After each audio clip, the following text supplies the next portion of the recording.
Good morning. উফ, কি গরম রে ভাই!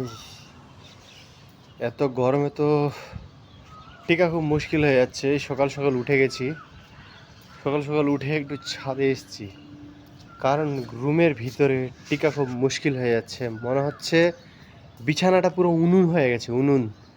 দেখতে হচ্ছে চোখ মুখের অবস্থা, মানে তাড়াতাড়ি শুয়ে গেলেও মনে হচ্ছে ঘুম ঠিকঠাক হচ্ছে না, এত গরম।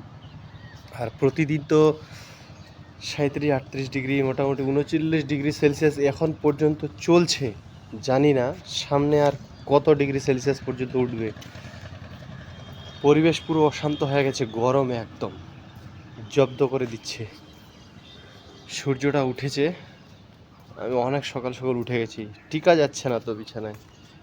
এই যে সূর্য অনেকটাই উঠে গেছে, যা গরম পড়েছে। আর কতদিন এইভাবে ফ্যান এসি চলে এইভাবে দিন? পরিবেশকে শান্ত করতে হবে আমাদের। পরিবেশকে শান্ত করার জন্য কি করতে হবে? পরিবেশকে শান্ত করার জন্য বেশি বেশি করে গাছ লাগাতে হবে। খুব গরম, খুব গরম। উফ।